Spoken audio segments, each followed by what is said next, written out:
So, hi everyone, this is Muskan, your mentor of Physical Science. So, I welcome to you all on the PWIT JAM and CSI NET YouTube channel. तो जैसा कि आप सब जानते हैं, आप लोगों के उद्गम सीरीज में 8 लेक्चर कंप्लीट हो चुके हैं। आज उसी सीक्वेंस में कंटिन्यू करते हुए आज हम डिस्कस करेंगे लेक्चर नंबर 9, जिसमें हमारे सॉलिड स्टेट फिजिक्स के जो भी मोस्ट इंपॉर्टेंट टॉपिक रिमेनिंग है उनको कवर करेंगे। उनसे बेस्ड जितने भी ग्राफ है या फिर जो इंपॉर्टेंट फॉर्मूलाज है उनके बारे में डिस्कस करेंगे, एज वेल एज उन पे बेस्ड जो भी प्रीवियस ईयर क्वेश्चंस है उनको हम आज डिस्कस करने वाले हैं। तो आज की क्लास से भी आपको बहुत कुछ सीखने को मिलेगा अगेन, एंड बहुत सारे इंपॉर्टेंट फॉर्मूलाज के बारे में पता चलने वाला है और किस तरीके से उनको यूज़ करना है वो भी हम सीखेंगे थ्रू PYQs। तो इसी के साथ स्टार्ट करते हैं हम अपने आज की क्लास को।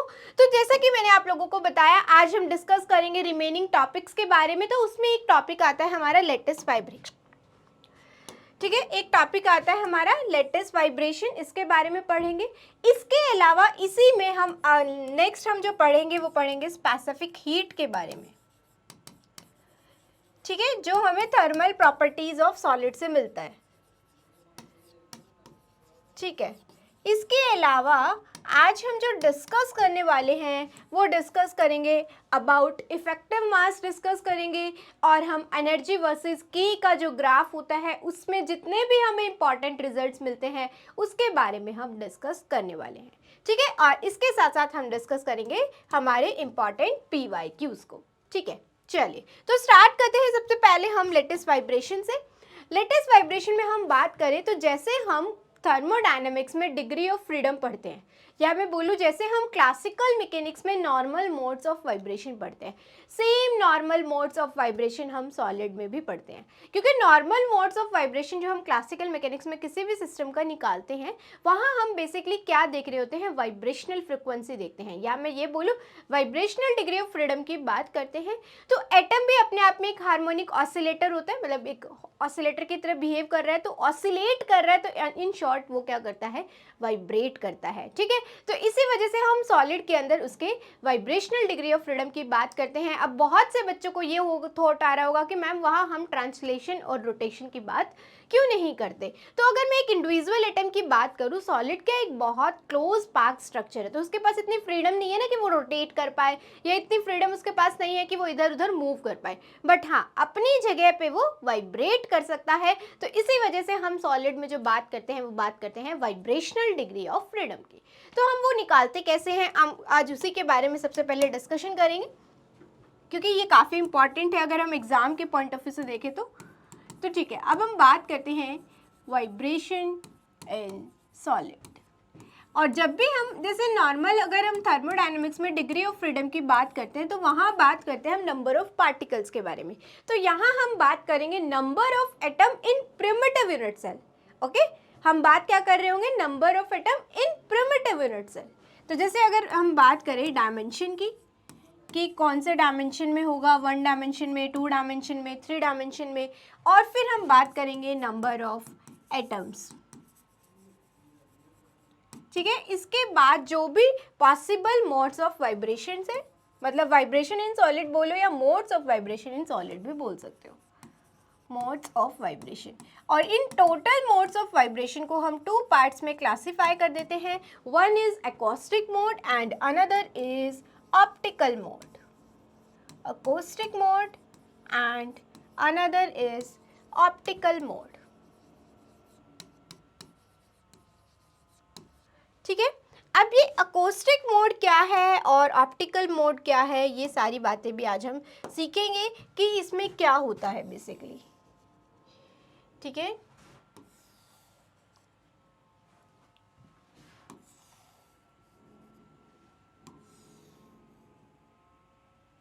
चलो अब हम स्टार्ट करते हैं। सबसे पहले हम बात करेंगे 1 डायमेंशन की। तो अगर मैं बात करूँ 1 डायमेंशन में, और जनरल हम केस लेंगे क्योंकि हम स्पेसिफाई नहीं कर सकते। अब मैं बात करूँ सिंपल क्यूबिक में, तो उसमें प्रिमिटिव यूनिट सेल में 1 एटम होता है। अगर मैं बात करूँ हेक्सागोनल की प्रिमिटिव यूनिट सेल में, तो उसमें नंबर ऑफ एटम 2 होते हैं। तो हम एक जनरल केस डिस्कस कर रहे हैं, हमने मान लिया नंबर ऑफ एटम्स कितने हैं, n है, ठीक है। अब मोड्स ऑफ वाइब्रेशन कितने होंगे, टोटल नंबर ऑफ एटम 1 है, सॉरी n है, और डायमेंशन हमारा 1 है, तो एक एटम 1D में इधर उधर मूव कर सकता है, तो टोटल कितने मोड्स ऑफ वाइब्रेशन होंगे, दिस इज n। उसमें से एकॉस्टिक मोड कौन से हो सकते हैं, एकॉस्टिक मोड ऑफ वाइब्रेशन कितने हो सकते हैं, बेसिकली उसके 1, और ऑप्टिकल मोड्स ऑफ वाइब्रेशन कितने हो सकते हैं, n-1। अगर हम बात करें 2 डायमेंशन में, तो 2 डायमेंशन में भी अगेन नंबर ऑफ एटम हम हमेशा n रखेंगे, और अगर हम बात करें 2 डायमेंशन में तो 2n हो गई, और अगर हम बात करें एकॉस्टिक मोड की तो वो भी 2 होंगे, और दिस इज 2n-2। बेसिकली जो एकॉस्टिक मोड होते हैं वो नंबर ऑफ जो हमारा डायमेंशन है उसी के इक्वल होते हैं। और 3D में अगर हम बात करें तो this is again n and this is 3n, और this is 3 and this is 3n-3।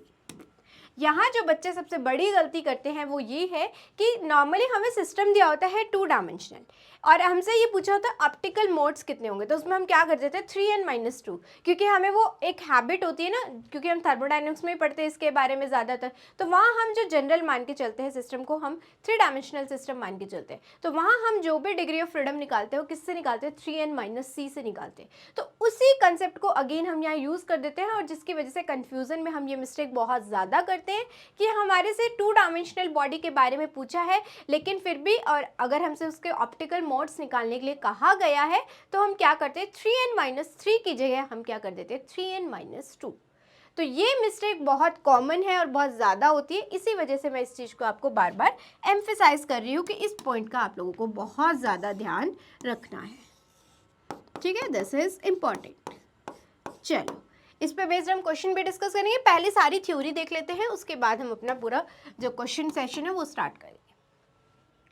अब इसके बाद हम बात करते हैं कि हमने कोई 1D क्रिस्टल लिया है, ठीक है, और उसकी जो प्रिमिटिव यूनिट सेल में केवल एक ही एटम प्रेजेंट है। क्या लिया हमने case, 1D crystal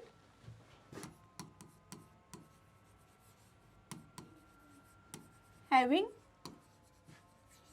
1 atom and its primitive unit cell, PUC is primitive unit cell, ठीक है। अब इसको अगर हम इस सिस्टम के बारे में अगर हम पूरा डिस्कशन करें तो सिस्टम हमने कैसा लिया है, हमने लिया है 1D के सिस्टम लिया है, तो दिस इज 1 डायमेंशनल में ये हमने सारे एटम्स रख दिए, और हमने क्या बोला है, एटम वाइब्रेट कर रहे हैं, तो हमने उस वाइब्रेशन की वजह से यहाँ पे स्प्रिंग अटैच कर दिया, ठीक है, और जो ये एटम है इनका मास m है, ओके, और ये जो स्प्रिंग कांस्टेंट है this is for example b। तो यहाँ पे जो ओमेगा वर्सेस k निकल के आता है वो क्या आता है, omega versus k, omega is 4 beta by में m under root mod of sin k a by में 2, दिस इज डिस्पर्जन रिलेशन। मतलब हमने यहाँ क्या देखा, हम ये देख रहे हैं कि किस फ्रीक्वेंसी से ये जो एटम है वो वाइब्रेट कर रहे होंगे, तो वो ये फ्रीक्वेंसी है, ठीक है, और ओमेगा वर्सेस के रिलेशन को हम क्या कहते हैं, डिस्पर्जन रिलेशन बोलते हैं। ये आया हमारा, दिस इज फॉर 1D। अब this result is very very important for us.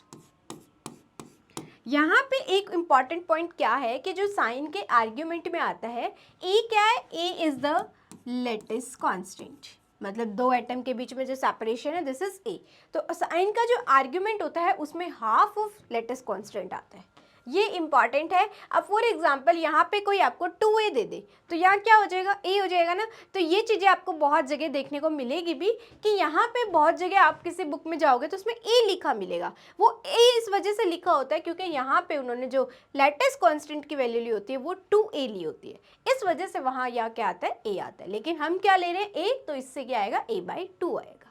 Okay चलो अब हम इसके जो इंपॉर्टेंट कंक्लूजन निकलते हैं इस फॉर्मूला से या इस रिजल्ट से, हम पहले उसके बारे में डिस्कशन कर लेते हैं। तो अगर मैं इसी को देखते हुए ओमेगा वर्सेस के का प्लॉट बनाऊं तो क्या होगा, ओमेगा वर्सेस के का प्लॉट अगर हम बनाएं इसी से, इसके कंक्लूजन्स को देखते हैं अब हम क्या क्या आ सकते हैं। तो ओमेगा वर्सेस के का अगर मैं ग्राफ बनाती हूं तो कैसा होगा,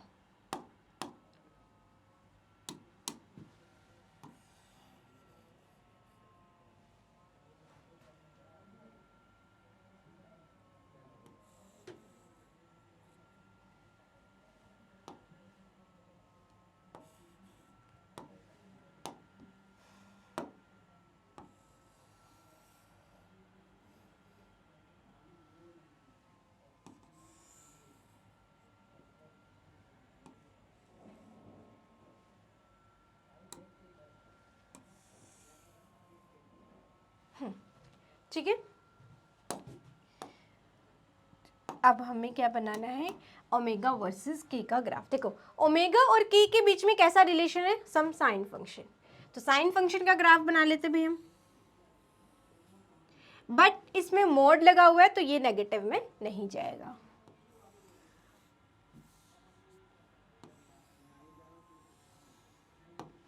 ठीक है, तो ये जो मैक्सिमम वैल्यू है ये हम निकाल सकते हैं कि ये इसकी मैक्सिमम वैल्यू कितनी है। ठीक है, ये होगा हमारा ओमेगा वर्सेस के का ग्राफ।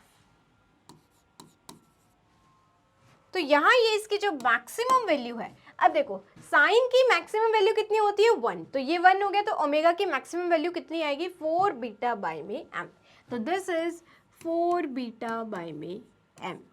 ठीक है, अब यहाँ पे हम के की क्या ले रहे हैं, डिफरेंट डिफरेंट वैल्यूज ले रहे हैं। तो सबसे पहले हमने पहली value Lee pi by a, फिर 2 pi by a and then 3 pi by a and so on, ये चलता जाएगा। सिमिलरली यहाँ 0 है, this is pi by a मतलब माइनस में, and this is minus 2 pi by a and this is minus 3 pi by a and so on, यहाँ भी ये चलता जाएगा। ठीक है, तो यहाँ हमें क्या देखने को मिल रहा है, माइनस पाई बाय ए से जो प्लस पाई बाय ए में है, इसका मैक्सिमम जो फर्स्ट मैक्सिमा अटेन हुआ है वो कहाँ पे हुआ है, पाई बाय ए और माइनस पाई बाय ए। और जो ये पाई बाय ए और माइनस पाई बाय ए वाला जो रीजन होता है ना, इसे हम बोलते हैं बेसिकली फर्स्ट ब्रिलर जोन।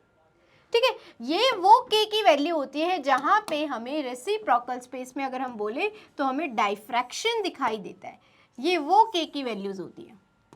ठीक है, तो ये है हमारा फर्स्ट ब्रिलर जोन।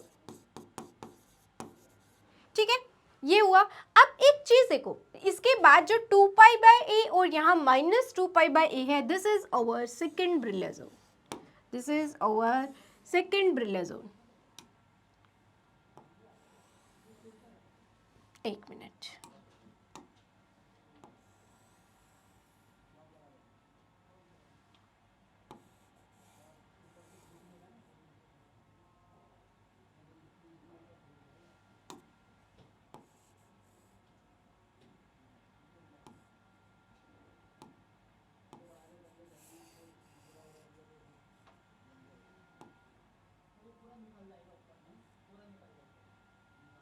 ठीक है, this is our second Brillouin zone. Second Brillouin zone कहाँ से आता है, this is from 2 pi by, मतलब pi by a to 2 pi by, ये वाला जो रीजन है, this is our second Brillouin zone, this is our second Brillouin zone.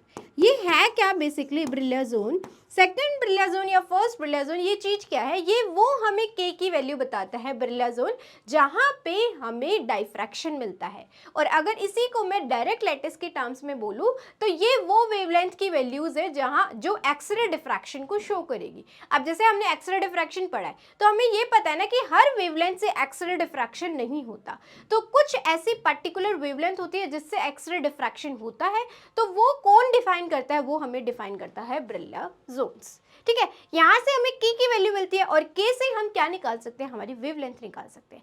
तो बेसिकली यहाँ पे हमें ये चीज समझ आती है कि जो पाई बाय ए और minus pi by a, these are the boundaries of first Brillouin zone. ठीक है, तो जो boundaries of first Brillouin zone होती है वहीं पे डाइफ्रैक्शन होता है। और अगर हम देखें यहाँ पे ही हमें ओमेगा जो दिख रहा है वो मैक्सिमम दिख रहा है। ठीक है, omega is maximum at boundary of first Brillouin zone. और अभी हम थोड़ी देर बाद पढ़ेंगे जो ये बाउंड्री है, इसी पे ही हमें बैंड गैप भी मिलता है। इस पे बैंड गैप क्यों मिलता है, डाइफ्रैक्शन की वजह से मिलता है। डाइफ्रैक्शन होने की वजह से वहां पे स्टैंडिंग वेव्स की फॉर्मेशन होती है और जिसकी वजह से हमें क्या मिलता है, बैंड गैप मिलता है। ठीक है, ये पूरा कंसेप्ट है। तो ब्रिलर जोन का जो स्पेशली फर्स्ट ब्रिलर जोन है वो बहुत ज़्यादा इंपॉर्टेंट है, क्योंकि मैक्सिमम जो हम कैलकुलेशन करते हैं वो या तो करते हैं ब्रिलर जोन के मिड में या हम ब्रिलर जोन के बाउंड्री पे। तो मिड का मतलब हुआ, हम बात करें हैं सेंटर की, मतलब के एक्स और के वाई की वैल्यू क्या हो जाएगी 0। लेकिन जब हम बात कर रहे हैं बाउंड्री की तो क्या वैल्यू हो जाएंगी, माइनस पाई बाय ए और पाई बाय ए। अगर 2 डायमेंशन में होगा तो थोड़ी डिफरेंट वैल्यूज होंगी। ठीक है। पर मेनली हमारे लिए जो इम्पोर्टेंट है ब्रिल्ला जोन, वो इम्पोर्टेंट है हमारा फर्स्ट मतलब 1 डायमेंशन में, और जो फर्स्ट ब्रिल्ला जोन है वही हमारे लिए सबसे ज़्यादा इंपॉर्टेंट है। अच्छा, अब मैम आप बार बार फर्स्ट ब्रिल्ला जोन ही क्यों बोल रहे हो, सेकंड थर्ड की बात हम क्यों नहीं करते? वो हम इस वजह से नहीं करते। देखो फर्स्ट ब्रिल्ला जोन में क्या हो रहा है, एक बार हमारी ओमेगा की वैल्यू 0 से इंक्रीज होते हुए मैक्सिमम जा रही है, और एक बार वैल्यू मैक्सिमम से मिनिमम की तरफ आ रही है, मतलब maximum to minima, minima to maxima, ऐसा हमें दिख रहा है। चलो अब हम सेकंड ब्रिल्ला जोन में जाते हैं। इधर क्या हो रहा है, मैक्सिमा टू मिनिमा, जो हम किस में देख चुके, फर्स्ट में देख चुके। अब इधर में जाऊं इस वाले में, तो इसमें क्या हो रहा है, मिनिमा टू मैक्सिमा, तो ये भी इसमें हमें मिल रहा था। तो इसी वजह से हम सारा का सारा डिस्कशन जो करते हैं वो फर्स्ट ब्रिल्ला जोन में ही करते हैं, क्योंकि सेम जो बाकी ब्रिल्ला जोन्स में बिहेवियर है वो ऑलरेडी हमें फर्स्ट ब्रिल्ला जोन में मिल जाता है। तो इस वजह से हमें फर्दर जो हायर ऑर्डर ब्रिल्ला जोन्स है उनको स्टडी करने की नीड नहीं होती। ठीक है, ये चीज हमें क्लियर होगी यहाँ पे कि ओमेगा मैक्स की वैल्यू कहाँ पे होगी, at the boundaries of first Brillouin zone, और ओमेगा मैक्स की वैल्यू कितनी होगी, दिस इज 4 बीटा बाय में m का अंडर रूट, ये होगी। अब हम इसमें निकालते हैं group velocity as well as phase velocity, और अगर हमसे कोई बोले ओमेगा मिनिमम कितना है, तो omega minimum is 0 at the centre of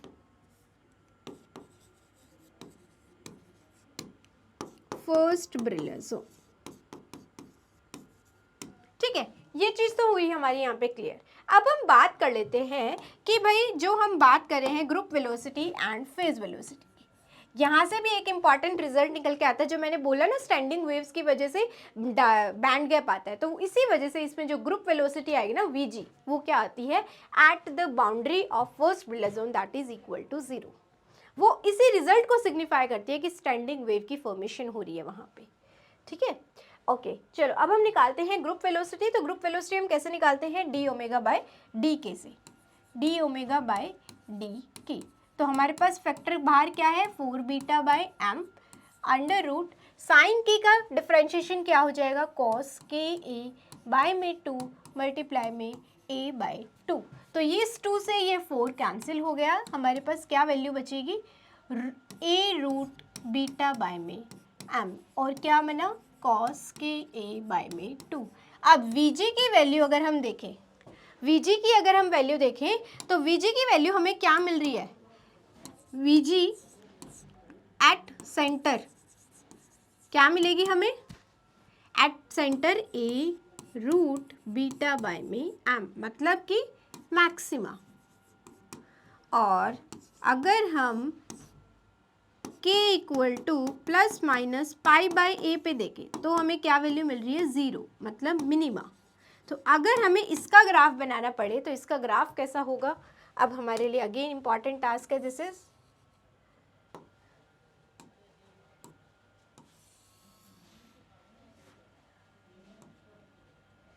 ठीक है, ये हो गया। अब हम इसका ग्राफ बना लेते हैं। तो अगर हम इसका ग्राफ बनाएं तो एट सेंटर का मतलब क्या है, k इक्वल टू 0, इसको हम दूसरी टर्म्स में लिख सकते हैं k इक्वल टू 0। तो k इक्वल टू 0 पे हमें मैक्सिमम वैल्यू मिल रही है ना, k इक्वल टू 0 पे मैक्सिमम वैल्यू मिल रही है, और vg का वेरिएशन कैसा है, कोस के जैसा वेरिएशन है। और अगर हम बात करें k equal to pi by a पे हमें मिनिमम मिल रहा है। ठीक है, तो this is pi by a and this is minus pi by ए।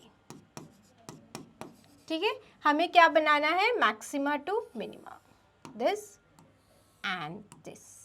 एक मिनट, थोड़ा सा अच्छे से बनाते हैं। हाँ दिस। अच्छा, अब यहाँ है ना बहुत इंपॉर्टेंट पॉइंट्स होते हैं ये हमारे लिए देखना, कि यहाँ पे एक बात बताओ, वीजी का अगर मैं स्लोप निकालूँ, वीजी बाय के का ग्राफ बना लिया, अब इसका मैं स्लोप चेक करूँ at k equal to 0 as well at k equal to pi by a, तो कहाँ 0 आ रहा है और कहाँ नॉन 0 आ रहा है, उसी पे ये जो मैंने टर्मिनेशन किया इस पॉइंट का, उसका जो स्लोप है वो डिपेंड करेगा, मतलब उसका जो कर्व की जो शेप है वो डिपेंड करेगी पर्टिकुलरली स्लोप पे। इसको क्योंकि मैं ऐसा भी तो बना सकती थी ना, कि ऐसा कर्व में ऐसा सा, मतलब ऐसा भी बना सकती थी, ऐसा जैसा कि हम उसमें बनाएंगे फेज वेलोसिटी में। ठीक है, तो अब देखते हैं हम कि ऐसा हमने क्यों नहीं बनाया, हमने बड़ा शार्प बनाया हुआ है। क्यों बनाया हुआ है, देखो Vg की वैल्यू ये है, इसका अगर आप डिफरेंशिएशन करोगे तो यहाँ पे क्या आएगा, साइन फंक्शन आएगा। साइन की वैल्यू 0 पे क्या होती है, 0। इसका मतलब यहाँ स्लोप कैसा आएगा, 0। तभी हमने यहाँ कैसा बनाया, थोड़ा कर्व में बनाया, ठीक है। अब यहाँ हमने कैसा बनाया, स्लैंटिंग लाइन टाइप का बना हुआ है, तो अगर इसके हम स्लोप निकाले तो 0 नहीं है बेसिकली, चाहे हम इस पे निकाले चाहे हम उस पे निकाले, दोनों पे ही स्लोप जो है वो 0 नहीं है।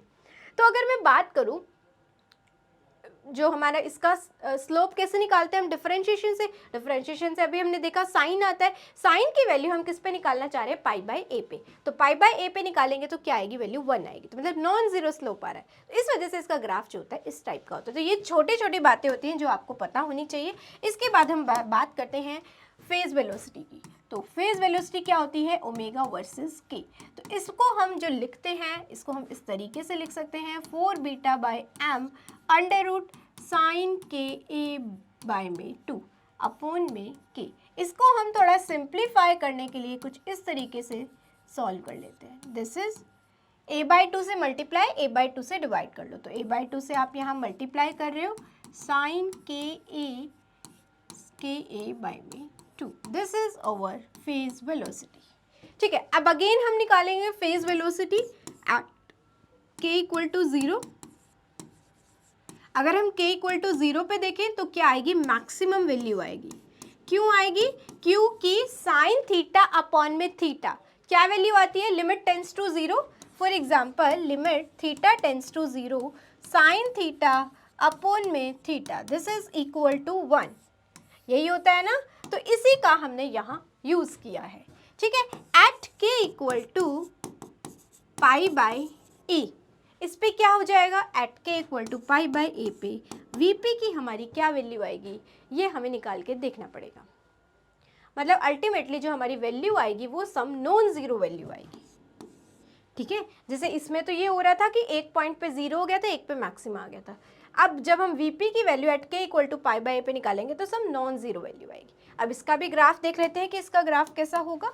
अगर हम इसके ग्राफ की बात करें तो इसका ग्राफ कुछ ऐसा होगा। एट k इक्वल टू 0 पे क्या है, मैक्सिमा है, ठीक है। और at k equal to pi by a पे हमने देखा कि इसमें वेलोसिटी जो है वो नॉन जीरो आ रही है। अब इसके बाद हम बात करते हैं, मैंने ये वाला ग्राफ एकदम ऐसे स्ट्रेट नहीं बनाया, इसमें मैंने यहाँ थोड़ा सा कर्व बनाया। क्यों, क्योंकि हम हमें ये पता है कि इसका अगर हम स्लोप निकालेंगे तो ये जो स्लोप आता है this is 0। That's why graph की जो शेप है वो इस टाइप की है। तो ये होता है माइनस पाई बाई ए से पाई by a, and this is Vp and this is K, ठीक है। और यहाँ अगर हम वैल्यू देखें तो ये भी सेम आ रही है जो हमारी Vg में आई थी, a under root b by में m, बीटा बाय में m।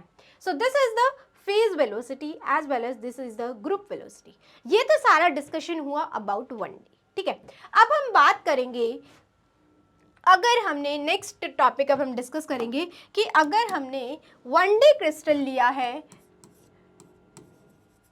लेकिन उस क्रिस्टल में अब प्रिमिटिव यूनिट सेल में जो नंबर ऑफ एटम्स है वो कितने हैं, 1 है, हैविंग 2 एटम।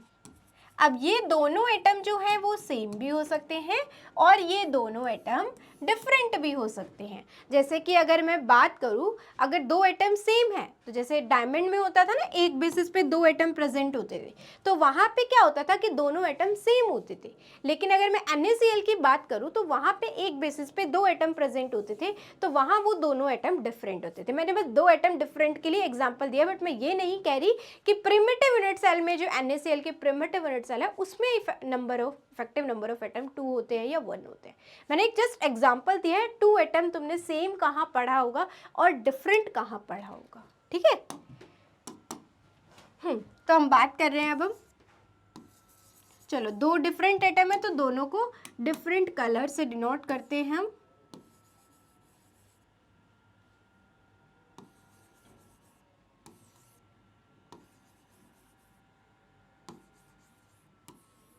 ठीक है,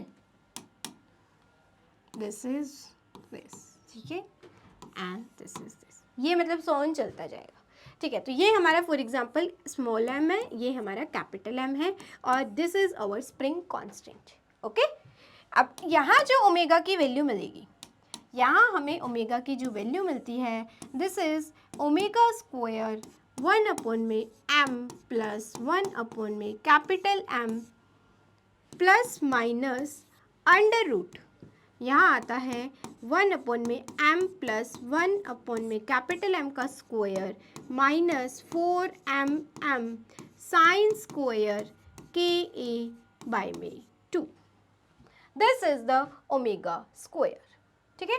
और इस अगर हम ओमेगा लिखना चाहें तो दिस इज ओमेगा और इस होल की पावर 1/2 और इधर बाहर होता है इसमें बीटा, ठीक है। ये होता है हमारा ओमेगा।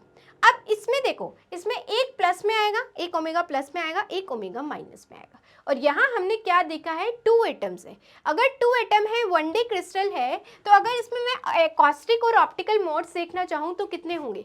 एकॉस्टिक मोड कितने होंगे?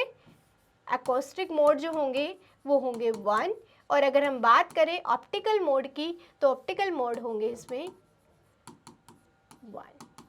लेकिन जो अभी हमने प्रीवियस केस डिस्कस किया है उसमें एक क्रिस्टल में एक ही, मतलब एक प्रिमिटिव यूनिट सेल में केवल एक ही एटम था और 1D क्रिस्टल की हम बात कर रहे थे, तो यहाँ केवल क्या होगा, एक एकॉस्टिक मोड होगा, ऑप्टिकल मोड तो यहाँ कोई होगा भी नहीं, ठीक है। ठीक है, चलो अब हम बात करते हैं ओमेगा। ओमेगा हमें पता चल गया, तो एक यहाँ पे ओमेगा प्लस होगा, एक यहाँ ओमेगा माइनस होगा। तो फ्रीक्वेंसी जिसकी ज़्यादा that is corresponding to optical mode, और फ्रीक्वेंसी जिसकी कम that is corresponding to our acoustic mode, ठीक है। तो omega plus for example this is for optical mode,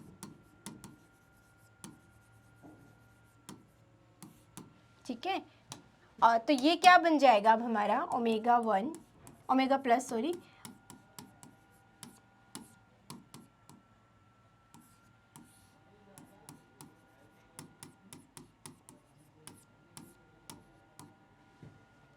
अब इसका रिजल्ट इतना बड़ा है ना, तो इसके जो ग्रुप वेलोसिटी और फेज वेलोसिटी है वो हम निकालेंगे basically by using the graph, ठीक है।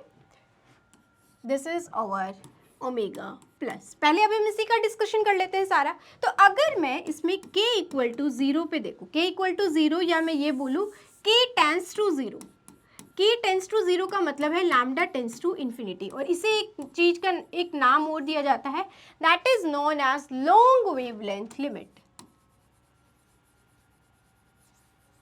ठीक है। क्या बोलते हैं इसे हम? Long wavelength limit, okay. Long wavelength limit है, तो अगर इसमें हम ओमेगा प्लस की वैल्यू देखें तो देखो k टेंस टू 0, तो ये वाली वैल्यू क्या हो जाएगी, यहाँ पे 0 हो जाएगी, ओके। अब अगर हम बाकी सभी फैक्टर्स को देखें, ये वाली टर्म 0 होगी, ये इससे कैंसिल हो जाएगा रूट से, यहाँ हमारा बीटा बाहर था ही। अब देखो एक टर्म ये है, एक टर्म ये है, तो ये क्या बन जाएगा, 2 beta root 1m 1/m plus one by capital M। तो दिस इज ओमेगा प्लस। अब अगर हम बात करें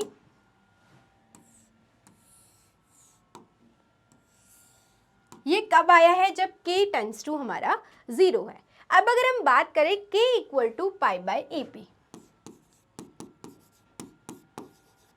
k इक्वल टू π/AP क्या होगा, ओमेगा प्लस। देखो k इक्वल टू π/A, ये वाली वैल्यू 1 हो जाएगी, यहाँ पे क्या आएगा 4mm, इसको अगर आप खोलोगे तो इसमें क्या आएगा प्लस का 2, तो +2 -4, तो वो क्या बन जाएगा -2। तो ये क्या बन गया basically, this is 1/m minus one by capital M का होल स्क्वायर, उस स्क्वायर से ये अंडर रूट कैंसिल, तो बचेगा क्या basically 1/m plus one by capital M minus sorry plus 1/m minus 1/m, ठीक है। And this is 1/2, okay. अब अगर हम इसको देखें तो ये क्या बन जाएगा, ये बन जाएगा एंड दिस इज बीटा, तो फिर ये बन जाएगा अब हमारा 2, कुछ फैक्टर बचेगा क्या, m से m हमने ले ही लिया है,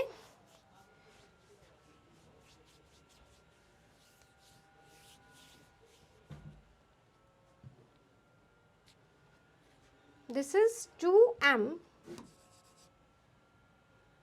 this should be 2 beta m ना, तो ये बीटा अंदर आना चाहिए, इसका मतलब ये बीटा के बाहर है, बीटा के अंदर अंडर रूट आएगा। एक minute, let me check it. तो चलो अब हम डिस्कस करते हैं इसके बारे में। देखो क्या बात कर रहे थे हम कि यहाँ पे ये जो बीटा है ना, बेसिकली ये बीटा बी की भी पावर 1/2 होगी, ठीक है। इसको थोड़ा सा आप लोग करेक्ट कर लेना। यहाँ जो ये बीटा की पावर है दिस इज ऑल्सो 1/2, ओके। तो यहाँ ये जो हमारा 2 बीटा वाली पावर है इस पे भी 1/2 आएगा। हाँ, तो ये जो हमारा 1/2 एंड बीटा की पावर 1/2, तो यहाँ से हमारा रिजल्ट आ रहा है 2 बीटा अपॉन में स्मॉल एम। तो इसका मतलब जब k इक्वल टू π/a होगा तो वैल्यू क्या होगी, 2 बीटा बाय में स्मॉल एम, ठीक है। अब हम बात कर लेते हैं omega minus, that is known as our acoustic mode, ठीक है।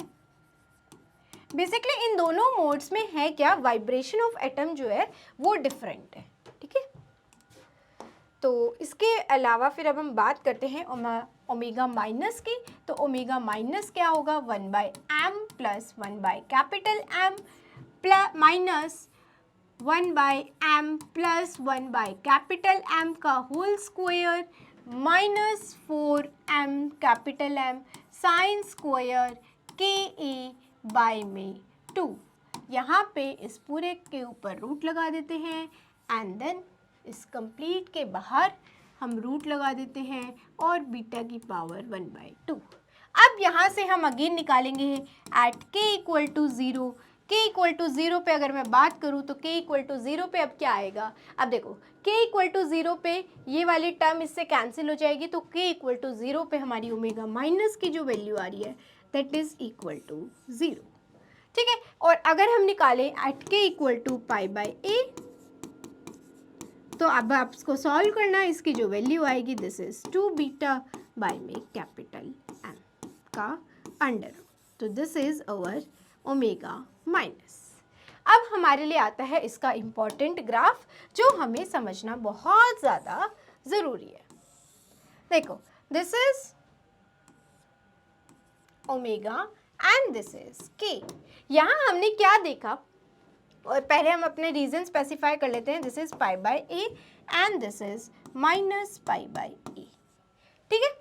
अब हम यहाँ अपने रीजन स्पेसिफाई कर लिया, हमें इतनी रेंज में बात करनी है। तो अगर मैं ओमेगा माइनस को पहले प्लॉट करती हूँ क्योंकि वो नीचे से आएगा और ओमेगा की प्लस है तो वो थोड़ा ऊपर आएगा, तो पहले हम अगर ओमेगा माइनस को प्लॉट करें तो k इक्वल टू 0 पे ओमेगा माइनस की वैल्यू कितनी है, 0, और k इक्वल टू π/a पे कुछ कॉन्स्टेंट वैल्यू। तो ये जो ग्राफ बनेगा दिस इज लाइक दिस,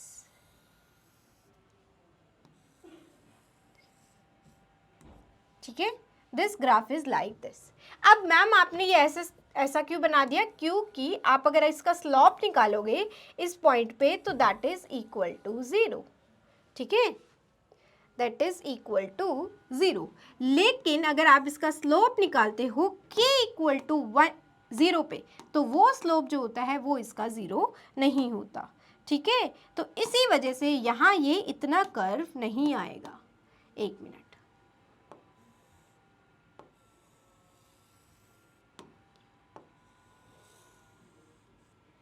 ठीक है, हाँ, अब this is not proper curve, okay.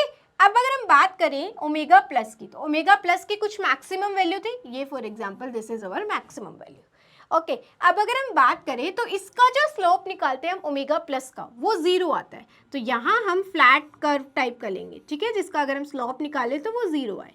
और again this have some maximum value at k equal to π/a and k equal to minus π/a। अब इन दोनों के बीच में क्या आता है, थोड़ा सा गैप आता है। तो अगेन ये क्या आ रहा है, गैप आ गया, मैंने पहले ही बोला था, यहाँ क्या आता है, बैंड गैप आता है, this is known as band gap, ठीक है। ये बैंड गैप किस वजह से आया, ये बैंड गैप आता है डाइफ्रैक्शन की वजह से। अब देखो यहाँ पे अगर आप ग्रुप वेलोसिटी निकालोगे तो क्या आएगी, 0, और अगर आप ग्रुप वेलोसिटी यहाँ पे निकालोगे, अगर आप ग्रुप वेलोसिटी यहाँ पे निकालोगे तो ये भी अगेन 0 आएगी। लेकिन आप अगर एकॉस्टिक मोड में ग्रुप वेलोसिटी निकालोगे, this is not equal to 0, तो ये वाली जो है this is not equal to 0। तो ये दोनों इंपॉर्टेंट पॉइंट है। अगर हम ओमेगा प्लस में Vg की वैल्यू निकालते हैं एट k इक्वल टू 0, तो Vg इज इक्वल टू 0 ले, और similarly k equal to pi by a पे भी Vg इज इक्वल टू 0। लेकिन अगर हम देखें ओमेगा माइनस में, तो वहाँ पे k equal to pi by a पे Vg is equal to 0, but Vg is not equal to 0 at k equal to 0। इससे यहाँ पे हमें ना एक चीज़ बहुत अच्छी पता चलती है, वो ये एकॉस्टिक मोड और ऑप्टिकल मोड क्या है। पहली बात तो हम थोड़ा सा इसके बारे में समझते हैं ताकि तुम्हें अच्छे से समझ आएगा हम इतनी देर से क्या बात कर रहे हैं। एकॉस्टिक मोड होता है, इसको एकॉस्टिक जो वर्ड है this comes from sound wave, ठीक है। तो एकॉस्टिक मोड वो है जिसमें हमारी फ्रिक्वेंसी जो होती है वो कम होती है। अगर सॉलिड कम फ्रिक्वेंसी से वाइब्रेट करता है तो उसे हम बोलते हैं एकॉस्टिक मोड, और अगर सॉलिड बहुत ज़्यादा हाई फ्रिक्वेंसी से वाइब्रेट करता है तो उसे हम बोलते हैं ऑप्टिकल मोड, ठीक है। ऑप्टिकल कम्स फ्रॉम लाइट, और लाइट की फ्रिक्वेंसी क्या होती है, ज़्यादा होती है। तो इस वजह से जो ज़्यादा फ्रिक्वेंसी से वाइब्रेट करते हैं उसे हमने बोल दिया ऑप्टिकल मोड, और जो कम फ्रिक्वेंसी से वाइब्रेट करते हैं उसे हमने बोल दिया एकॉस्टिक मोड। अब देखो साउंड में एक रिलेशन होता है, वो ये होता है, अगर मैं बात करूँ एकॉस्टिक मोड के लिए, तो यहाँ ओमेगा इज प्रोपोर्शनल टू के, क्योंकि यहाँ क्या होती है, फ्रिक्वेंसी कम होती है। फ्रिक्वेंसी कम होने का मतलब वेवलेंथ ज़्यादा होती है, ठीक है। यहाँ हमने क्या समझा, फ्रिक्वेंसी कम मतलब वेवलेंथ ज़्यादा। तो ये चीज़ ये रिप्रेजेंट करती है कि जो हमारा सॉलिड है वो किसकी तरह बिहेव करता है, एज अ कॉन्टिन्यूम सॉलिड। इसका मतलब क्या है, इसका मतलब ये है कि देखो अब ये बहुत सारे सॉलिड के अंदर एटम्स प्रेजेंट है, ठीक है। अब वेवलेंथ बहुत ज़्यादा होगी।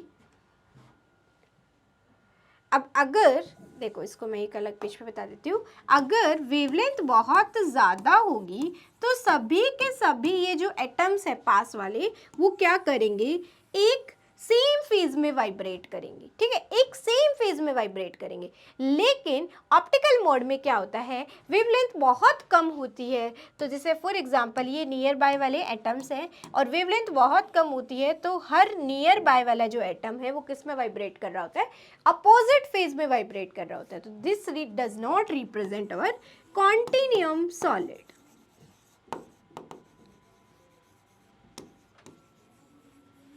ये नहीं रिप्रेजेंट करता, क्योंकि all atoms are vibrating in different phase. लेकिन डिफरेंट बोले या ज़्यादा प्रॉपर होगा, हम बोलते हैं अपोजिट फेज।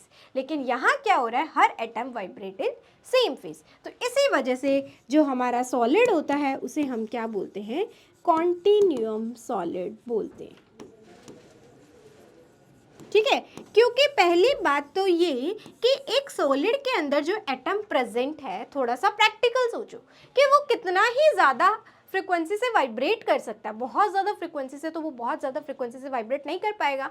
तो इसी वजह से हमारे जो सॉलिड्स होते हैं उसके अंदर एकॉस्टिक मोड्स जो होते हैं वो प्रेजेंट होते हैं। ज़्यादा तो नहीं कह सकते, एकॉस्टिक मोड ज़्यादा प्रिसाइज होते हैं, जो हमारे पूरे सॉलिड के बिहेवियर को एक्सप्लेन कर पाते हैं कंपैरेटिवली टू ऑप्टिकल मोड्स, ठीक है। ये वाली चीज़ होती है। तो एकॉस्टिक मोड और ऑप्टिकल मोड क्या है, हमें यहाँ पे समझ आ गया है, ठीक है। ये भी हो गया है, ये भी हो गया है।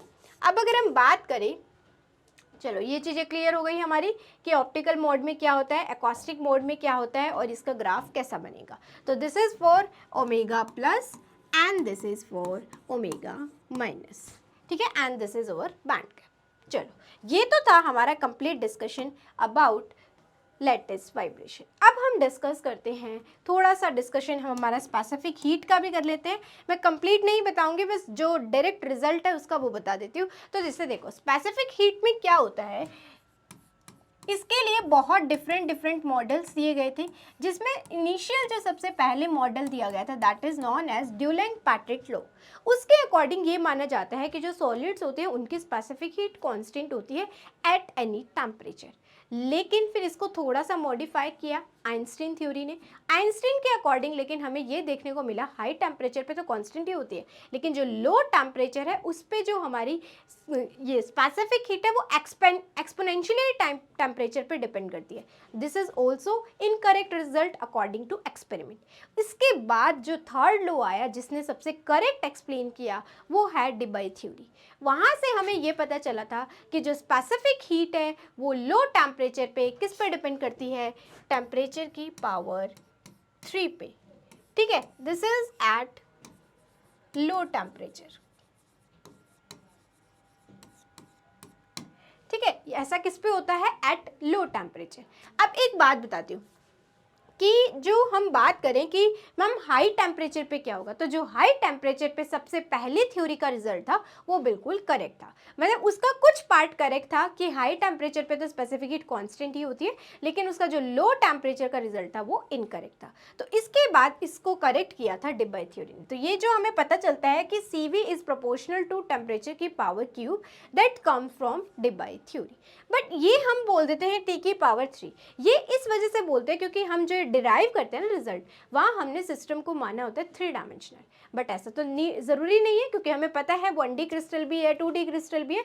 तो उस केस में क्या होगा, तो इसका जो जनरलाइज्ड डिपेंडेंस है वो ये है, CV is depend upon T की पावर D/S। अब यहाँ D क्या है, D इज आवर डायमेंशन और S क्या है, S is power of K in dispersion relation.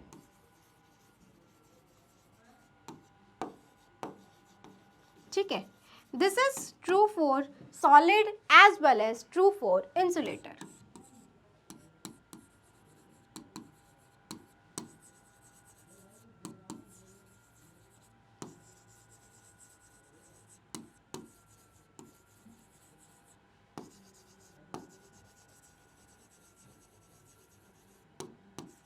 ठीक है, अब हम बात करते हैं कि मैम अगर मेटल के केस में क्या होगा। मेटल के केस में क्या होता है कि इलेक्ट्रॉनिक कंट्रीब्यूशन भी ऐड हो जाता है। तो अगर हम मेटल के केस में लिखना चाहें, for metal specific heat will be equal to AT plus BT cube. ये this is come from electronic contribution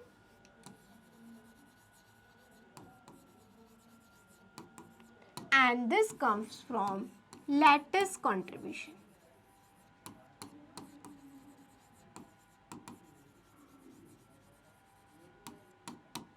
ठीक है, तो ये हमें पता होना चाहिए कि इलेक्ट्रॉनिक कंट्रीब्यूशन से क्या आता है और लैटिस कंट्रीब्यूशन से क्या आता है एट लो टेम्परेचर।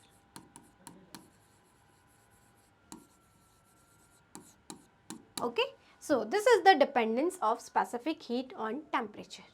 ठीक है, अब हम बात करते हैं नेक्स्ट हमारे इफेक्टिव मास की। इफेक्टिव मास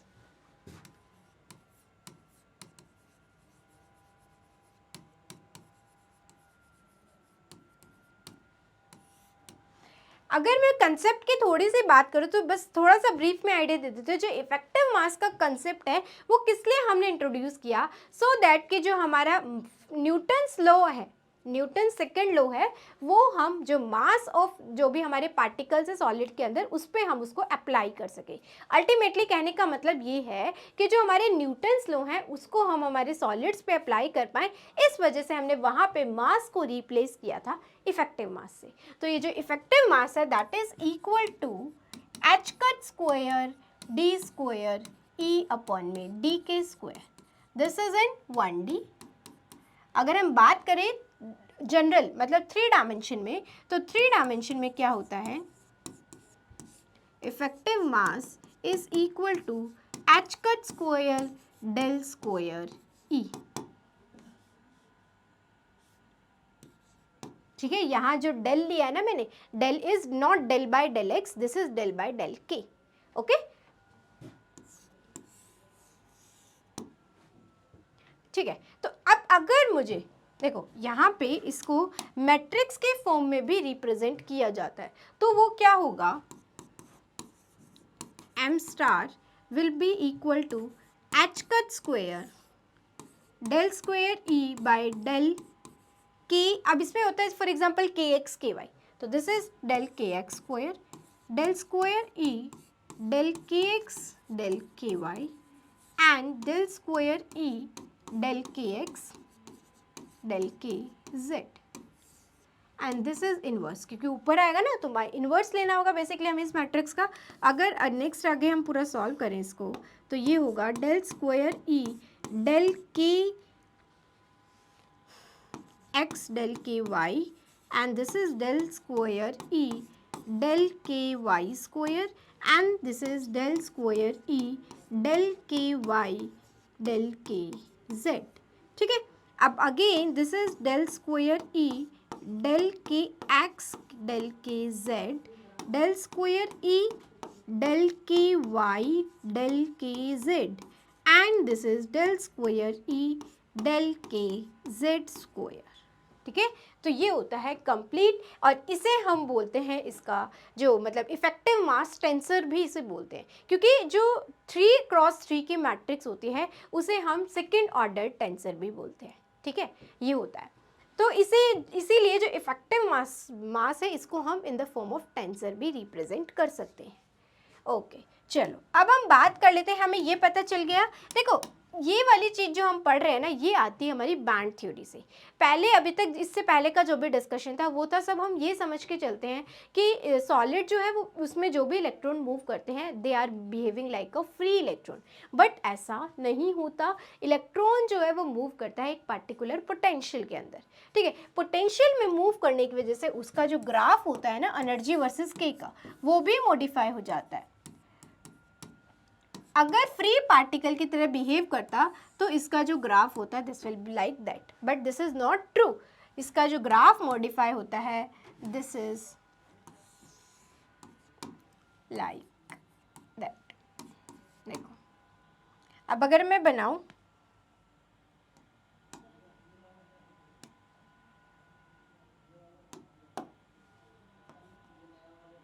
अच्छा स्ट्रेट लाइन आएगी इससे, तो एक मिनट,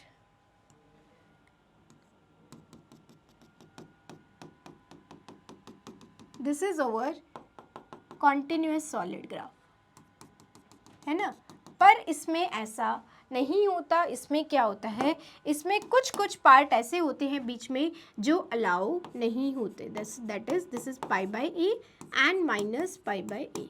तो इसका जो ग्राफ होता है वो ऐसा होता है।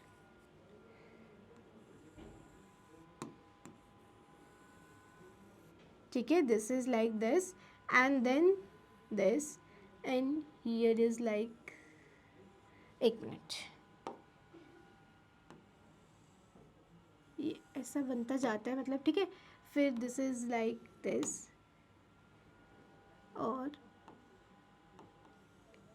ऐसा कुछ बनता है। मतलब अल्टीमेटली मेन ये होता है कि इसी की तरीके का इधर भी बनेगा। यहाँ जो ये बाउंड्री आ रही है ना, इस बाउंड्री पे हमें बैंड गैप देखने को मिलेगा। कि हम पहले बोल रहे थे कि सारी एनर्जी जो सारी के की वैल्यू है वो अलाउड है, बट नो, ऑल के वैल्यूज़ आर नॉट अलाउड। ये तो हमने बहुत पहले ही पढ़ लिया है कि सारी की सारी वैल्यूज़ के की अलाउड नहीं होती। कुछ पर्टिकुलर वैल्यूज़ ही अलाउड होती हैं जो हमें डाइफ्रैक्शन को शो करती हैं। तो कुछ पर्टिकुलर वैल्यूज़ ही डाइफ्रैक्शन को शो करती है, तो जहाँ जहाँ डाइफ्रैक्शन होगा वहाँ वहाँ बैंड गैप अराइज होगा। तो वो उस एनर्जी के कॉरस्पॉन्डिंग जो वैल्यूज आएंगी वो हमारी एनर्जी में अलाउ नहीं होंगी। मतलब हम ये नहीं कह सकते यहाँ पे हर के की वैल्यू के कॉरस्पॉन्डिंग जो एनर्जी की वैल्यू है वो अलाउड है। No, this is not true. Some values of k are such that where we show the diffraction, और जहाँ जहाँ डाइफ्रैक्शन हो रहा है वहाँ वहाँ वाली जो ई की वैल्यू है वो अलाउ नहीं करती। तो this is the modification of the band theory, मतलब this is the modification of the free electron theory that comes from band theory. ठीक है, फ्री इलेक्ट्रॉन थ्योरी के अकॉर्डिंग ये होगा and this is from band theory. देखो अभी हम discussion कर रहे हैं केवल टू द पॉइंट, अदरवाइज ये हुआ कैसे, ये सारी चीजें हम पढ़ते हैं जब हम क्लास में अगर कंप्लीट डिस्कशन कर रहे होते हैं। तो ठीक है। लेकिन अभी हमें क्या करना है, इंपॉर्टेंट टॉपिक्स को कवर करना है, तो उसमें हम केवल टू द पॉइंट बात करेंगे। तो ये हमारे लिए ग्राफ इंपॉर्टेंट है, तो इस वजह से हमें ग्राफ की थोड़ी बेसिक नॉलेज होनी चाहिए कि ग्राफ को हमने कैसे प्लॉट किया है। चलो ठीक है, ये हो गया। अब इसी से जैसे अगर मैं बात करूं, हमें क्या पता है इफेक्टिव मास में क्या आता है, डबल डेरिवेटिव आता है। अब यहाँ पे केवल तुम जो इसका फर्स्ट बर्नौली जोन है इसको देखो, तो इसमें क्या हो रहा है, इसमें ग्राफ ऐसा बन रहा है, देखो ऐसे जाके फिर ऐसे जा रहा है। तो यहाँ पे जो कर्वेचर है इसका कैसा है, पॉजिटिव है। कर्वेचर से हम डबल डेरिवेटिव क्या रिप्रेजेंट करता है, बेसिकली कर्वेचर को, तो इसी का कर्वेचर निकालेगा ना, del square e by del k square, मतलब इसी कर्व का कर्वेचर बताएगा। तो यहाँ कर्वेचर कैसा है, positive, because it's tend towards positive radius. लेकिन इधर कर्वेचर कैसा है, नेगेटिव, क्योंकि इसका रेडियस किधर आ रहा है, डाउनवर्ड डायरेक्शन में, तो दैट इज नेगेटिव। तो इसी वजह से जो इफेक्टिव मास है वो जब हम बॉटम ऑफ बैंड की बात करते हैं तो हमें क्या दिखाई देता है, नेगेटिव, पॉजिटिव। और जब हम टॉप ऑफ बैंड की बात करते हैं तो वहाँ हमें क्या दिखाई देता है, टॉप ऑफ बैंड पे हमें दिखाई देता है इफेक्टिव मास नेगेटिव। ठीक है, तो ये हमारे लिए इंपॉर्टेंट है। तो पहले हम इफेक्टिव मास का ही ग्राफ प्लॉट करते हैं अब इसको देखते हुए। ये देखो,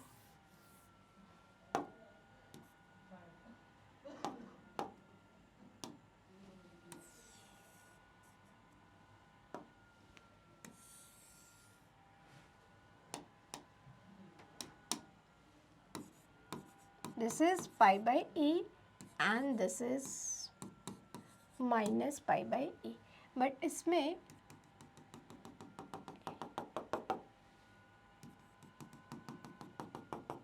देखो इसमें क्या हो रहा है, this is effective mass in the top of band and this is effective mass at the bottom of band.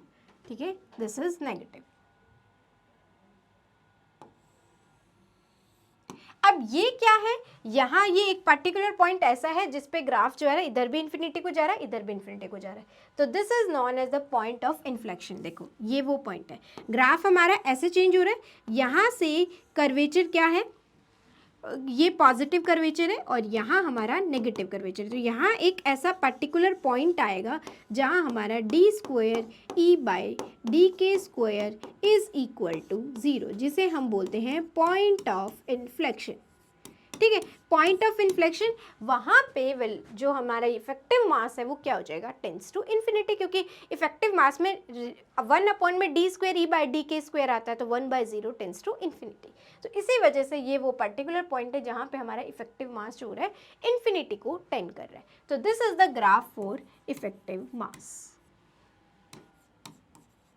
ठीक है, ओके। इसमें एक और चीज़ है इंपॉर्टेंट जो मैं बताने वाली हूँ आप लोगों को, देखो इसी ग्राफ में बता देती हूँ। ये मेरा है Vg और this is over K। Vg क्या होता है, E वर्सेस K ग्राफ का डिफरेंशिएशन है ना। तो यहाँ पे चलो, अब देखो यहाँ मैंने कैसा ग्राफ बनाया, ये कर्व है ना, तो इसका स्लॉप निकालोगे तो 0, इसका स्लॉप निकालोगे तो 0। यहाँ एक पर्टिकुलर पॉइंट है जिसे हमने पॉइंट ऑफ इन्फ्लेक्शन बोला था, वहाँ एक कांस्टेंट वैल्यू आएगी, क्योंकि कांस्टेंट का डेरिवेटिव ही अगेन क्या बन जाता है, 0। तो इसका जो ग्राफ बनेगा वो कुछ ऐसा बनेगा।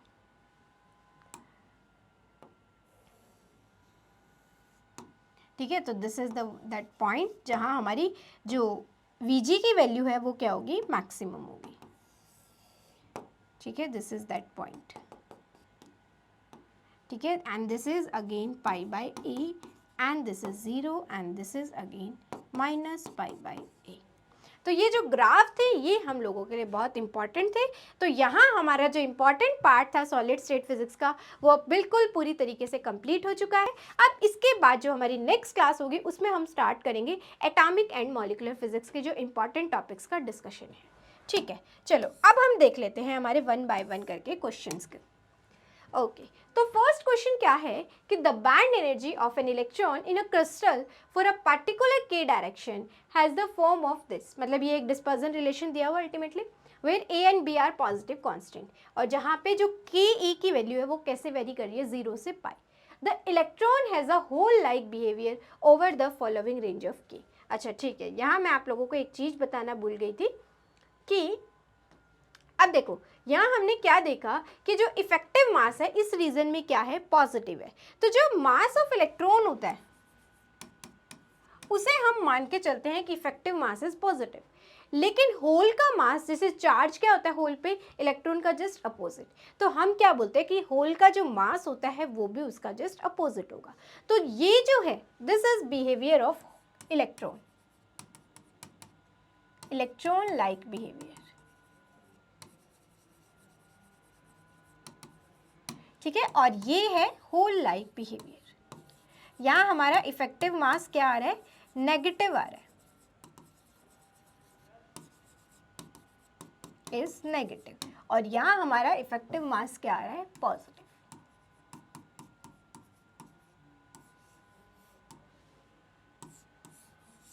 ठीक है, ये एक इंपॉर्टेंट पॉइंट था। चलो तो हम हमारे क्वेश्चन की तरफ जाते हैं। अब उसने क्या बोला है कि इलेक्ट्रॉन जो है वो होल की तरह बिहेव करे। इसका मतलब हमारा इफेक्टिव मास कैसा होना चाहिए, नेगेटिव होना चाहिए। नेगेटिव होने का मतलब हम क्या देखना चाहेंगे कि यहाँ से हम जो डबल डेरिवेटिव निकालें वो कैसा हो, नेगेटिव हो। हम वो रीज़न अब ढूंढेंगे। ठीक है, तो ये हमें बताना है कि कौन से पर्टिकुलर के की वैल्यू में हमारा जो इफेक्टिव मास होगा वो नेगेटिव आएगा। तो देखो इफेक्टिव मास निकालने के लिए हमें क्या चाहिएगा, D square E by d k square, तो हमें वो निकालना होगा। चलो अब उसको निकालते हैं। तो पहले हम निकालते हैं डी ई बाई डी के। तो डी ई बाई डी के क्या आएगा, यहाँ से आएगा साइन 2 के ए डॉट 2a, यही होगा। अब हम इसका फिर से डिफ्रेंशिएशन करें, D square E by d k square, तो यहाँ क्या आएगा basically 4a square cos 2ka। ठीक है, अब ये 2ka क्या है, कॉस थीटा। हम ये मान के चलते हैं this is written as like that, cos theta. अब हमें क्या चाहिए, हमें चाहिए डबल डेरिवेटिव नेगेटिव चाहिए। डबल डेरिवेटिव नेगेटिव का मतलब हमें क्या नेगेटिव चाहिए, कॉस थीटा नेगेटिव चाहिए। कॉस थीटा नेगेटिव कौन कौन से क्वाड्रेंट में होता है, second quadrant as well as third quadrant, मतलब π/2 से लेके 3π/2 तक, ऐसा ही होता है, यही होता है ना। तो इसका मतलब क्या होगा, π/2 से लेके कॉस थीटा की जो वैल्यू है दैट इज नेगेटिव फॉर 3π/2, यही होगी। अब यहाँ थीटा क्या है हमारा, cos 2ka है ना। देखो मतलब जब थीटा की value, sorry not cos theta लिखना चाहिए था मुझे, थीटा की वैल्यू नहीं, ये सही था, π/2 से बड़ी होगी और 3π/2 से छोटी होगी। तो थीटा क्या है हमारा, थीटा इज 2ka 3π/2। हमें क्या चाहिए, ka चाहिए, तो π/4 ka 3π/4। तो ये जिस ऑप्शन में दिया है वही इसका करेक्ट आंसर हो जाएगा। तो इसके अकॉर्डिंग ऑप्शन ए होगा इसका करेक्ट। ठीक है, क्योंकि हमें क्या चाहिए था, cos theta will be negative, तभी जो होगा इफेक्टिव मास हमारा नेगेटिव होगा। ये हमें चाहिए था, effective mass is negative. Effective mass का नेगेटिव होने का मतलब हमारा जो डबल डेरिवेटिव है वो नेगेटिव होना चाहिए। डबल डेरिवेटिव में कौन नेगेटिव आ रहा है, cos थीटा, मतलब cos थीटा हमारा नेगेटिव होना चाहिए, तो वो हमने निकाल लिया। तो दिस इज ओनली गिवन है ऑप्शन ए में, तो इसका करेक्ट आंसर होगा ऑप्शन ए। चलो नेक्स्ट क्वेश्चन देखते हैं अब। ठीक है, नेक्स्ट क्वेश्चन है, consider two crystalline solid, one of which has a simple cubic structure and other has a tetragonal structure. Okay, the effective spring constant between atom in C direction is half of the effective spring constant between atom in the AB direction. मतलब जो spring constant की value दी है वो different direction में different दी हुई है। At low temperature, the behavior of lattice contribution to the specific heat will depend as a function of temperature. हमसे क्या पूछा है, लो टेम्परेचर पे कि क्या पूछा है, lattice contribution to the specific heat, मतलब स्पेसिफिक हीट में भी हमसे पर्टिकुलर कॉन्ट्रीब्यूशन मेंशन कर दिया गया, that is lattice contribution at as a function of temperature. Means ultimately इसने क्या पूछा है कि जो स्पेसिफिक हीट है वो टी की किस पावर पे डिपेंड करेगी।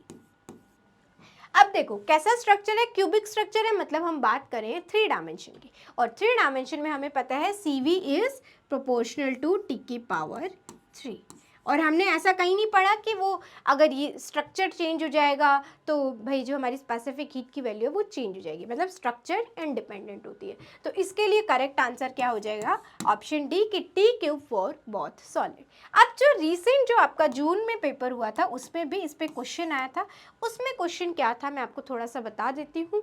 जो अभी हमारा जून 2023 में क्वेश्चन हुआ था, मतलब पेपर हुआ था, उसमें क्या क्वेश्चन था, उसमें क्वेश्चन था कि हमारा जो डिस्पर्जन रिलेशन है वो कुछ इस टाइप का दिया हुआ है, इज प्रोपोर्शनल टू k की पावर 1/2, और हमसे ये बोला था कि जो सॉलिड है वो हमारा 2 डायमेंशन में है।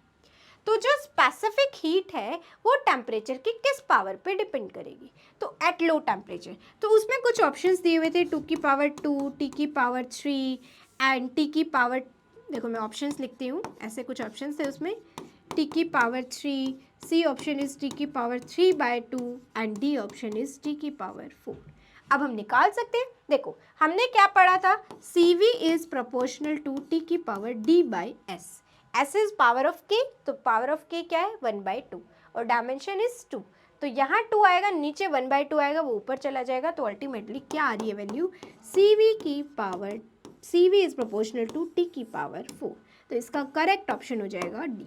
अब देखो कितना इजी क्वेश्चन था, बिल्कुल कम टाइम लग रहा था और इससे हमें मिल जा रहे थे हमारे 3.5 मार्क्स। तो अब मुझे ये बताओ पढ़ने के बाद हमें कितना ही टाइम लगा इस क्वेश्चन को करने में, तो यही प्लस पॉइंट होता है इस सब्जेक्ट का। सेम तुम देखोगे एटॉमिक एंड मॉलिक्यूलर फिजिक्स में भी है, इवन जो हम बात करते हैं थर्मोडायनेमिक्स और स्टैटिस्टिकल मैकेनिक्स उसमें फिर भी कैलकुलेशन आती है, बट ये 2 सब्जेक्ट ऐसे हैं जिनमें बहुत कम कैलकुलेशन हमें करनी पड़ती है कंपैरेटिवली टू अदर सब्जेक्ट्स। तो ये वो चीज़ें हैं जो लाइक हम किसी क्वेश्चन में स्टक हो गए, तब हम क्या करें भाई, ऐसे क्वेश्चंस की तरफ भागे, ये हमें दिलाएंगे मोटिवेशंस कि हाँ हमने कुछ पार्ट तो करेक्ट कर लिया है।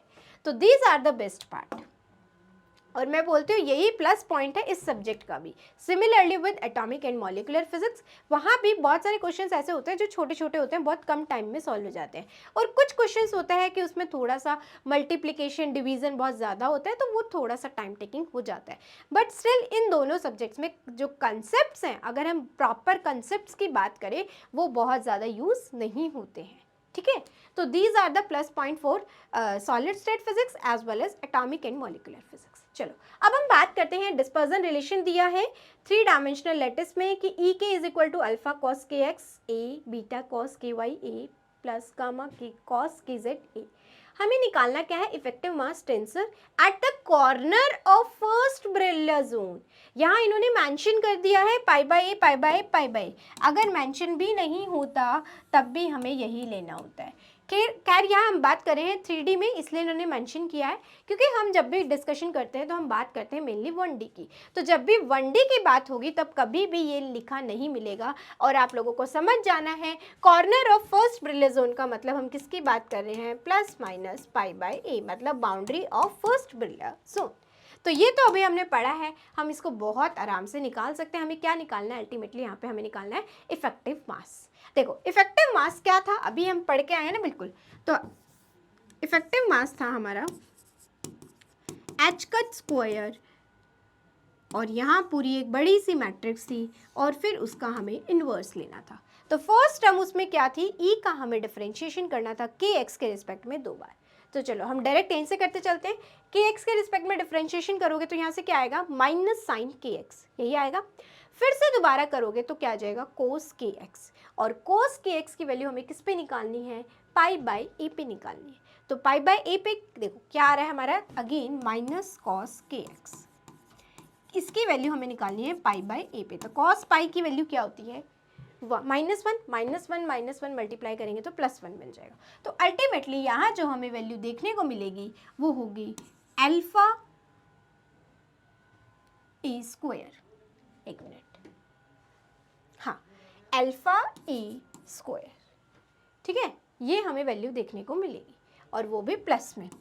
अब नेक्स्ट हम करते हैं कि पहले हम डिफरेंशिएशन करेंगे के एक्स, देखो यहाँ हम क्या लेते हैं, कुछ भी कर लो चाहे तो, del square E del k x del k Y. अब ये जो होता है ना, इसमें चाहे तुम के एक्स से पहले डिफरेंशिएशन कर लो और फिर के वाई से कर दो, चाहे पहले के वाई से करके फिर के एक्स से कर दो, बात बराबर होती है।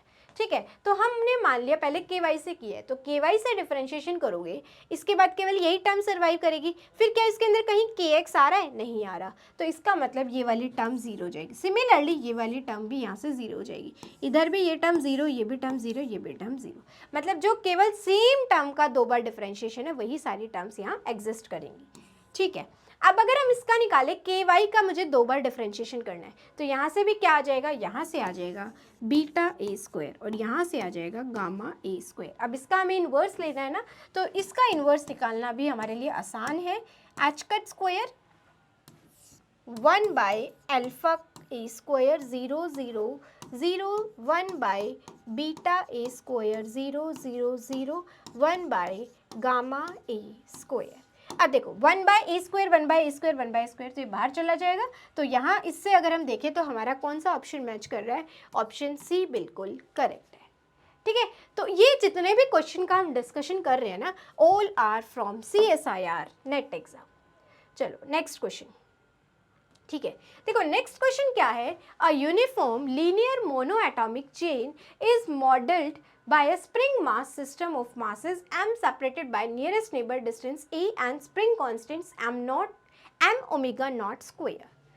The dispersion relation for this system is, मतलब किसकी बात की गई है? Linear monoatomic chain. हमने पढ़ा है ना, लीनियर मतलब 1D, मोनोएटॉमिक मतलब एक एटम। तो 1D क्रिस्टल में जब एक ही एटम प्रेजेंट था तो उसमें हमने एक डिस्पर्जन रिलेशन निकाला था, बहुत ही प्यारा सा। वो था 4 बीटा बाय में m का under root mod of sine k a bye में 2, ये हमने निकाला था। यहाँ क्या क्या दिया हुआ है अब उसके अकॉर्डिंग हमें देखना पड़ेगा। देखो यहाँ इन्होंने क्या लिखा हुआ है, यहाँ इन्होंने लिखा हुआ है साइन स्क्वायर के ए बाय 2। हमारे वाले में स्क्वायर नहीं आता, 10 तो बिल्कुल भी नहीं आता। चलो गए, फर्स्ट ऑप्शन क्या दिया है? फर्स्ट ऑप्शन दिया हुआ है 1 माइनस कोस के ए बाई 2। 1 माइनस कोस के ए बाई 2 को हम क्या लिख सकते हैं? 2 साइन स्क्वायर के ए बाई 2। तो ये दोनों सेम ही है, ठीक है, ये भी गलत। इसके बारे में अगर हम बात करें तो this is 2 omega sine k A by 2। तो मैच केवल यही कर रहा है। अगर हम जो बाहर वाला आर्ग्यूमेंट है उस पर ना भी जाए तो केवल इसी को देखें हम, तो इससे केवल यही फंक्शन मैच कर पा रहा है। तो इसका करेक्ट आंसर ऑप्शन सी होगा। देखो कितना ही टाइम लग रहा है। Again I am saying this is very easy according to exam. चलो नेक्स्ट क्वेश्चन देखो। नेक्स्ट क्वेश्चन क्या है? Again dispersion relation for electron in FCC crystal. ये दिया हुआ है, हालांकि हमारे पास यहाँ ऐसी कोई स्पेशल नीड नहीं है कि FCC क्रिस्टल है तो उसमें कुछ हमारा जो इफेक्टिव मास है वो कुछ चेंज होने वाला है। नहीं, यहाँ इफेक्टिव मास पूछा ही नहीं है। यहाँ हमसे पूछी है velocity of electron at this particular point. ठीक है भाई, वेलोसिटी पूछी है। वेलोसिटी क्या होती है अब हमें पता है। ओके देखो हमें क्या दिया हुआ है, हमें निकालना है वेलोसिटी। ओके हमें दिया क्या है? E वर्सेस K दिया हुआ है। E वर्सेस K में वेलोसिटी हमने देखी थी क्या होती है? Vg is 1 by h cut d e by d k. इसको तुम ऐसे समझ सकते हो, Vg is equal to d omega by d k और omega is E by h cut. तो एच कट बाहर आ गया, डी ई बाई डी के। तो बस हमें यही करना है, ठीक है। तो जो भी हमें डिस्पर्जन रिलेशन दिया है उसको हम एक बार डिफरेंशिएशन करेंगे और जिस पॉइंट पे निकालना है उस पे निकाल देंगे। तो देखो क्या क्या दिया हुआ है, सबसे पहले हम डिफरेंशिएशन कर रहे हैं इसका।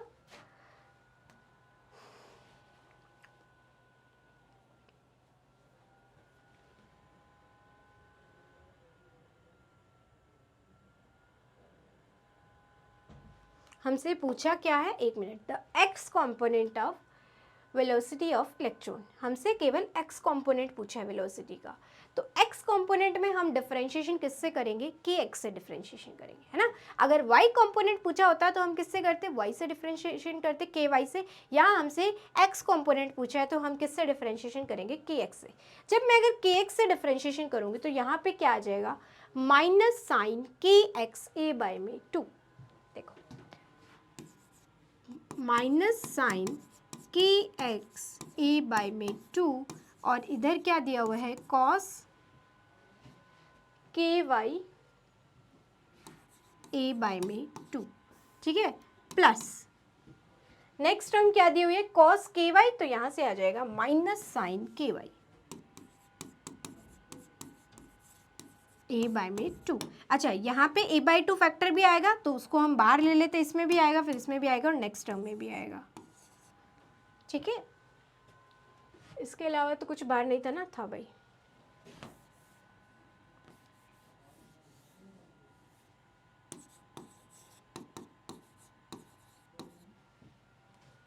ठीक, एप्सिलॉन नोट है दिस इज।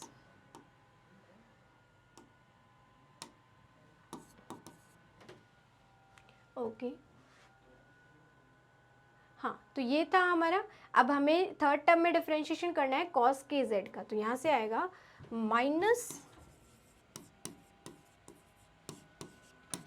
साइन के जेड ए अपॉन में 2 और इधर से आ जाएगा कॉस के एक्स ए बाय में 2। ये हमें किस पे निकालना है? पाई बाय ए, 0 एंड 0 पे निकालना है। ठीक है, तो अब देखो के एक्स के वाई के जेड की वैल्यू हमें पता है। के एक्स की वैल्यू क्या है? पाई बाय ए, तो यहाँ से क्या बन जाएगा? पाई बाय 2, पाई बाय 2 पे वैल्यू 1, तो this is 1 and this is 0, तो यहाँ से हमें क्या मिल रहा है? Basically -1 and this become 0 and this also become 0। तो वैल्यू क्या आई? बेसिकली यहाँ एक माइनस आया और एक माइनस ऑलरेडी था, तो अल्टीमेटली पूरी वैल्यू क्या बनी? This is 2 epsilon nought E upon में h cut. This is the group velocity. तो ये जिस ऑप्शन में दिया है, ऑप्शन नंबर बी में दिया है, तो इसका करेक्ट ऑप्शन कौन सा हो जाएगा? Option number B, this is the correct option.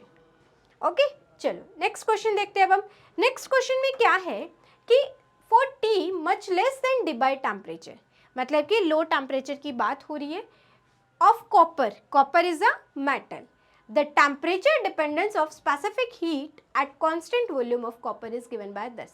अब यहाँ हमसे क्या बोला गया है? हमसे बोला गया है कि जो लो टेम्परेचर पे कॉपर के लिए स्पेसिफिक हीट टेम्परेचर पे कैसे डिपेंड करेगी। ठीक है, मतलब एट लो टेम्परेचर,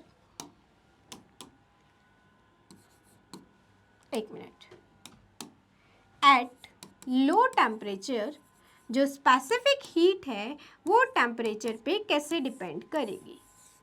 ठीक है, लेकिन किसके लिए पूछा है? कॉपर। कॉपर क्या है? एक मेटल है, तो कॉपर मेटल है तो it's depend upon AT plus b t की पावर टी क्यूब, क्योंकि मेटल के अंदर lattice contribution as well as electronic contribution दोनों आ जाते हैं। तो देखो यहाँ इन्होंने कॉपर लिखा है, इसकी जगह कुछ और लिखा होता तो हमें समझना पड़ता कि भाई वो इंसुलेटर है या मेटल है ना। हमने दो के बारे में बात की, या तो इंसुलेटर या फिर मेटल। तो अगर फॉर एग्जाम्पल यहाँ लिखा होता would, would is a insulator, तो अगर वुड लिखा होता तो इसमें से करेक्ट हो जाता ये ऑप्शन ए, लेकिन इन्होंने क्या लिखा है? Copper, copper is a metal, तो उसके लिए करेक्ट कौन सा हो जाएगा? Option number B. और ये जो दिया हुआ है ना, this is for superconductivity, क्योंकि सुपर कंडक्टिविटी में जो स्पेसिफिक हीट की टेम्परेचर डिपेंडेंस आती है वो एक्सपोनेंशियल ही आती है। ओके, तो इसका करेक्ट ऑप्शन हो जाएगा हमारा option number B.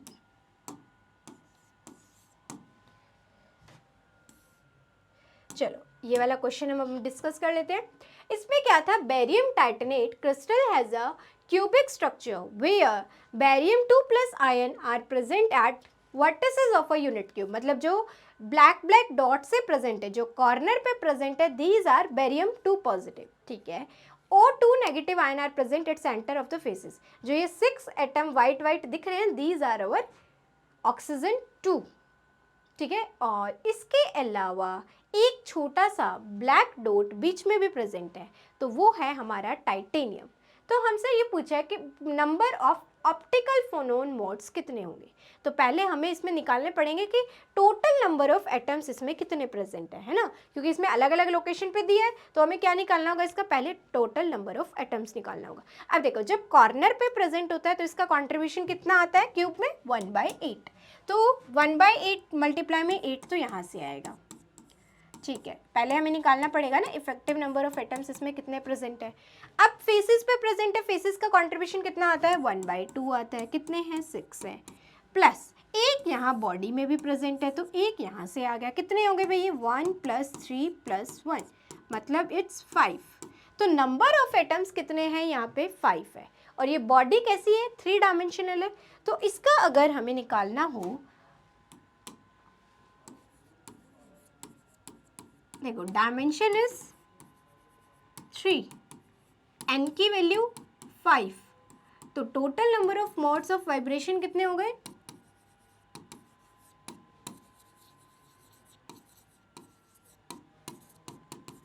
These are 15।